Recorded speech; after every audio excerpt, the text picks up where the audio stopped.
नमस्कार, आप देख रहे हैं सत्य हिंदी और मैं हूं आपके साथ कृति सिंह। बिहार में चल रहे वोटर लिस्ट की एसआईआर प्रक्रिया के तहत 8 सीमावर्ती जिलों में सबसे ज्यादा नोटिस भेजे जा रहे हैं। चुनाव आयोग के मुताबिक जिन जिलों में नोटिस भेजे जा रहे हैं वहां ये वजह बताई गई है कि मतदाताओं ने गलत दस्तावेज जमा किए या फिर उन मतदाताओं की नागरिकता पर चुनाव आयोग को शक है कि वो बिहार के हैं भी या फिर नहीं। भारत नेपाल और भारत बांग्लादेश बॉर्डर के पास जो जिले हैं जैसे कि पूर्वी चंपारण, पश्चिमी चंपारण, मधुबनी, किशनगंज, पूर्णिया, कटिहार, अररिया और सुपौल, वहां वोटर लिस्ट की जांच में सबसे ज्यादा गड़बड़ियां सामने आई हैं। चुनाव आयोग के मुताबिक इन जिलों के बहुत से लोगों ने या तो जरूरी कागजात दिए ही नहीं या फिर गलत कागजात जमा किए हैं। कई मामलों में लोगों की नागरिकता और वोटर बनने की योग्यता पर भी सवाल उठे हैं।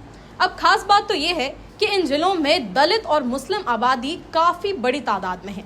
ऐसे में सवाल उठ रहे हैं कि कहीं जांच की आड़ में किसी खास समुदाय को टारगेट तो नहीं किया जा रहा। हालांकि चुनाव आयोग का कहना है कि सब कुछ नियमों के हिसाब से हो रहा है, लेकिन जमीन पर जो हालात हैं वो कई तरह के सवाल खड़े कर रहे हैं। चुनाव आयोग के अफसरों ने बताया है कि जिन जिलों में दस्तावेजों में गड़बड़ी मिली है वहां इस हफ्ते से वोटर लिस्ट से जुड़े फॉर्मों की जांच शुरू हो गई है। जो लोग कागज सही तरीके से नहीं दे पाए हैं या जिनकी जानकारी पर शक है उन्हें नोटिस भेजे जा रहे हैं। अब ये लोग अपना पक्ष रख सकें, इसके लिए अगला हफ्ता सुनवाई के लिए भी तय किया गया है। पूर्वी चंपारण के रक्सौल विधानसभा क्षेत्र में पहली सुनवाई 3 सितंबर को होगी। वहीं मधुबनी विधानसभा क्षेत्र में पहली सुनवाई 7 सितंबर को होने वाली है। मतलब अब जिन लोगों को नोटिस मिला है उन्हें बुलाकर पूछा जाएगा कि उनके दस्तावेजों में गड़बड़ी क्यों है और वोटर अपनी सफाई देंगे। जिन लोगों को नोटिस भेजा गया है उनसे साफ तौर पर कहा गया है कि आपने वोटर लिस्ट में नाम जुड़वाने के लिए जो दस्तावेज दिए थे वो ठीक नहीं है या भरोसे के लायक नहीं लगे, इसलिए उन्हें तय तारीख और जगह पर अपने असली कागजात लेकर चुनाव रजिस्ट्रेशन अफसर ईआरओ के सामने पेश होना होगा। चुनाव आयोग ने 24 जून को जो आदेश दिया था उसके मुताबिक ईआरओ को ये पूरा हक है कि ईआरओ दस्तावेजों की जांच करे, खुद से संदेह होने पर भी कार्रवाई करे और अगर लगे कि कोई अपात्र व्यक्ति वोटर लिस्ट में है तो उसे नोटिस भी भेजे।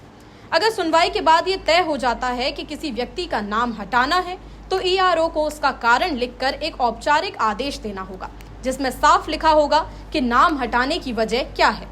चुनाव आयोग का कहना है कि अब तक 98% वोटरों ने अपना फॉर्म जमा कर दिया है, यानी ज्यादातर लोगों ने प्रक्रिया पूरी कर ली है।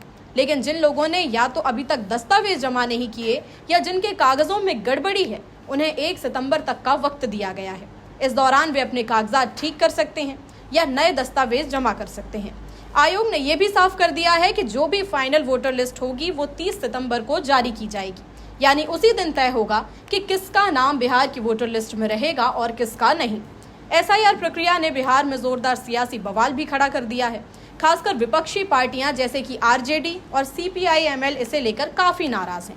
विपक्ष का आरोप है कि ये कोई साधारण वोटर लिस्ट की जांच नहीं है बल्कि अलग अलग तरीके से एनआरसी यानी कि नेशनल सिटीजन रजिस्टर लागू करने की चाल है। विपक्ष का कहना है कि एसआईआर के जरिए गरीब, मजदूर और प्रवासी लोग खास करके मुस्लिम इलाकों में वोटर लिस्ट से बाहर हो सकते हैं।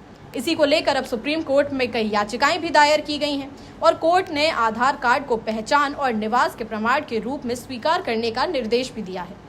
चुनाव आयोग ने सभी राजनीतिक दलों से कहा है कि वे भी सहयोग करें ताकि किसी को नाजायज तरीके से बाहर ना किया जाए और सही वोटर लिस्ट तैयार हो सके। बिहार एसआईआर पर आपका क्या कहना है हमें कमेंट में बताइएगा। वीडियो पसंद आया तो लाइक और शेयर करें। अगर आप चैनल पर नए हैं तो सब्सक्राइब करें। फिलहाल के लिए इतना ही। नमस्कार।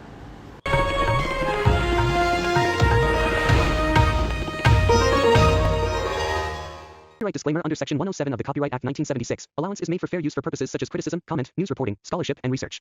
Fair use is a use permitted by copyright statute that might otherwise be infringing.